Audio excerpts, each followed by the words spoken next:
chasing. I'm on Highway 92 heading into Platte City from Leavenworth.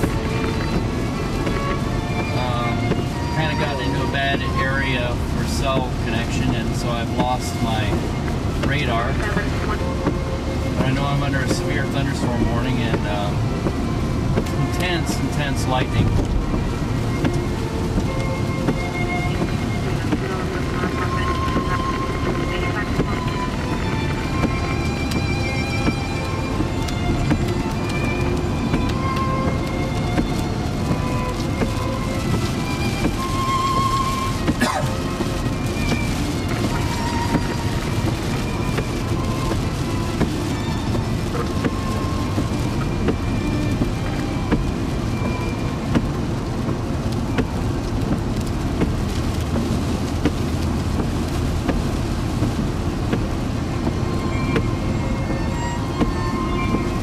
Try this again.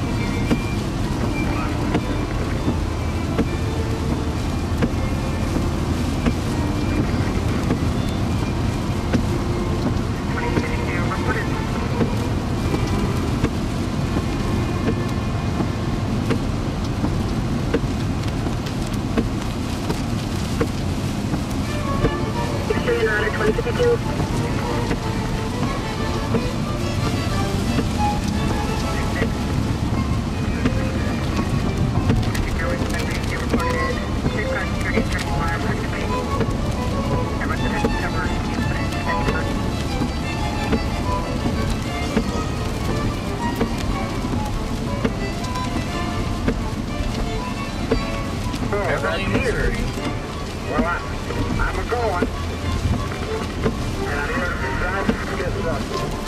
04 Toyota minivan. Their license number is handicap, Kansas, Wyandotte County, 3Z444.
Weather situation, a severe thunderstorm warning already in effect until 9:15 for central Shawnee County. A few minutes ago, reports of a severe thunderstorm producing destructive winds of 70 miles per hour near northwestern Topeka.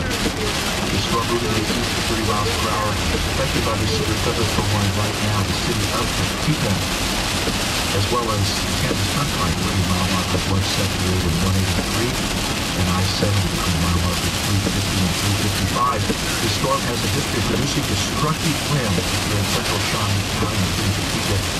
You need to seek shelter now inside a sturdy structure and stay away from windows. In addition to this severe thunderstorm warning until 9 for central Shawnee County, We continue to have a severe thunderstorm warning until 9 for central Platte County in Missouri, as well as northern Leavenworth and southeastern Atchison counties. In Kansas, a storm with a history of large hail, damaging winds, and very heavy rainfall. In addition to those two severe thunderstorm warnings, most of the KPR listing area is under a tornado watch, and that is until 1 a.m. Like everything The counties along the merging together. Kansas-Missouri border also under a flash flood watch until 1 a.m. We'll keep an eye on the severe weather situation for you. We do anticipate a number of other warnings to come into effect over the next several hours in northeast Kansas. So we will keep you up to date on that right here on Kansas Public Radio. Returning to music now, KPR.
Everything back.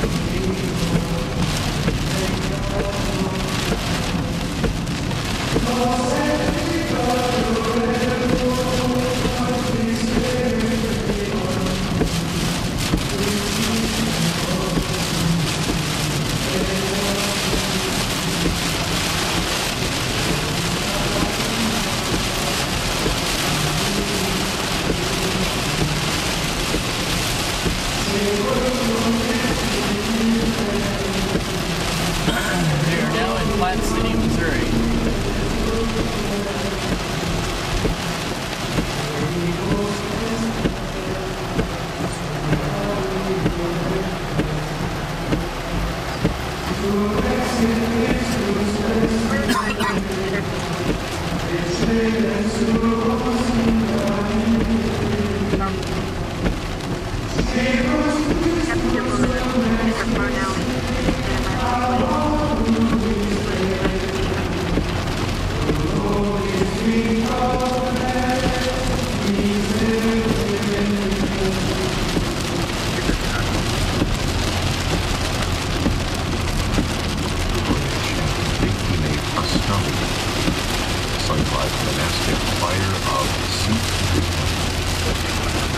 Support for classical music on KBR comes from the Kansas Oil and Gas Resources Fund, whose members provide natural gas and oil to the nation while feeding the Kansas economy. Energy from the heartland, strength for our nation. For information at kansasstrong.com. And Forefront Bank and Trust started 50 years ago with a commitment to convenience access and customer service. Forefront is available for business and personal banking needs. For information online at forefirstbank.com. From the University of Kansas, this is your place for NPR News, Kansas Public Radio. The Kansas Association of Broadcasters Station of the Year, KANU Lawrence, FM 9.5, KANH Victoria, FM 89.7, and KANB over Junction City at FM 91.3. On the web at kbr.ku.edu. Stick around for NPR News, followed by Jazz in the Night. 65 degrees for a low this evening, mostly cloudy skies, good chance of thunderstorms. Sunny on Saturday, high of 79, Sunday clear. to the high to mid-80s. Support for news on KBR comes from Washington University School of Business, an AACSB International Accredited MBA program in Topeka, designed for working professionals. Details at washburn.edu/business. From NPR News in Washington, I'm Jack Spear. One fire official is describing the burned-out area surrounding a natural gas pipeline explosion near San Francisco as looking like a moonscape. At least 4 people were killed, 50 others were injured by the explosion and fire, 8 of them critically. Officials say they still aren't sure what caused the 30-inch diameter pipeline to rupture. It started with the National Transportation Safety Board. A large piece of pipeline was blown the distance that it was out of the ground. So that tells me the magnitude of the explosion that took place. Authorities at the scene said they still have not been able to search about a quarter of the homes in the San Bruno area where the blast occurred. A 44-year-old woman and her 4-year-old daughter are believed to be among the dead. Rescue workers with dogs are searching for missing people. President Obama says he is encouraging Israel to extend a moratorium on Jewish settlement building in the West Bank as long as talks with Palestinians are constructive. NPR's Michelle Kellerman reports he's sending Secretary of State Hillary Clinton to another round of meetings next week. President Obama says his push for Middle East peace is a risk worth taking and in America's national security interests. He says Palestinian Authority President Mahmoud Abbas and Israeli Prime Minister Benjamin Netanyahu have shown a seriousness of purpose. But one, as he put it, bone of contention is the fact that a partial settlement moratorium is to expire this month. What I've said to Prime Minister Netanyahu is that given so far the talks are moving forward in a constructive way, it makes sense to extend that moratorium. Secretary Clinton is to meet Abbas and Netanyahu in Egypt Tuesday before traveling to Jerusalem for another round of meetings. Michelle Kellerman, NPR News, the State Department. Wholesale inventories posted their largest increase in 2 years. The Commerce Department says they rose 1.3% in July. As Danielle Carson reports, analysts say the boost should help calm worries about the recovery faltering. The country's manufacturing sector fell into a huge hole during the recession. Factories slashed inventories to save money. This year, with businesses restocking their shelves, manufacturing has become the bright star of the economy's recovery. July's inventory numbers show the increases were broad-based. Chris Lowe is chief economist at FTN Financial. Autos, computers, machinery, all of these were up more than 1%, so solid gains across the board. But with many factory shelves full and consumer demand still tepid, analysts expect businesses will hold off on inventory building for the next few months. But they say that's okay. Retailers got burned in the recession because of overstocking. And right now, inventory levels and sales are exactly where they should be. For NPR News, I'm Danielle Carson. Stocks held on to some of their upward momentum generated this week by better than expected economic news. Dow Jones Industrial Average gained 47 points to close at 10,462 for the week. The Dow was up 0.1%. This is NPR. Officials in Iran now say they are postponing the release of a jailed hiker. Iranian officials had originally said they would release Sarah Shord tomorrow. Shord, along with 2 friends, was taken into custody in 2009 after straying across the border from neighboring Iraq. However, Iranian officials say that some judicial procedures still must be completed.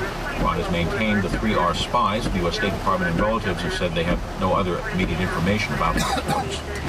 Louisiana is taking steps to reopen areas that have long been closed to commercial fishing because of the BP oil spill. Eileen Fleming of member station WWNO reports testing will be done by 2 federal agencies. The State Department of Wildlife and Fisheries is gathering thousands of samples of crab, shrimp, and finfish from bays west of the Mississippi Delta.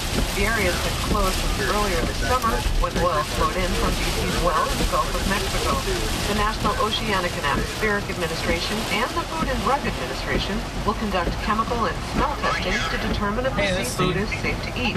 They'll be checking for oil as well as chemical dispersants. Oh, I'm in Plant City, picking up some pretty strong about wind and rain here. Square miles of federal. Yeah.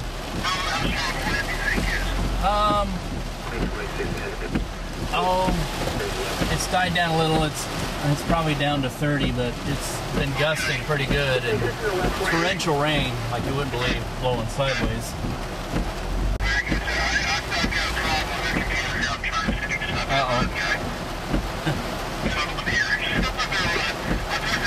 Okay.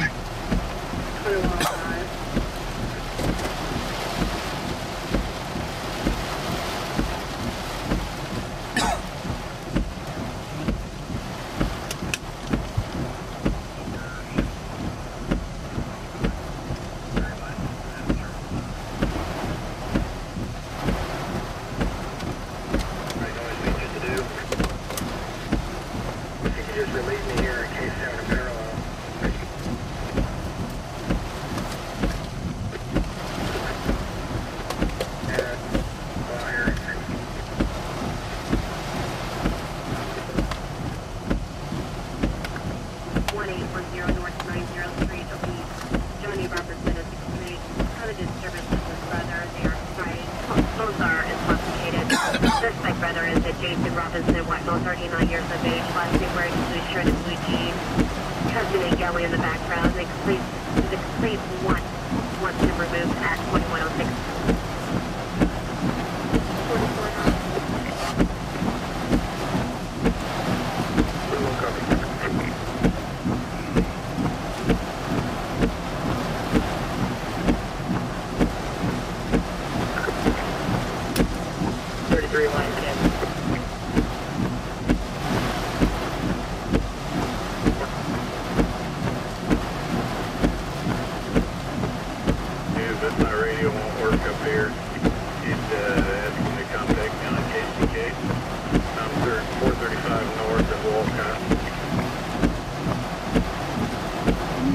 Okay, this is a thought. It's time to start heading south.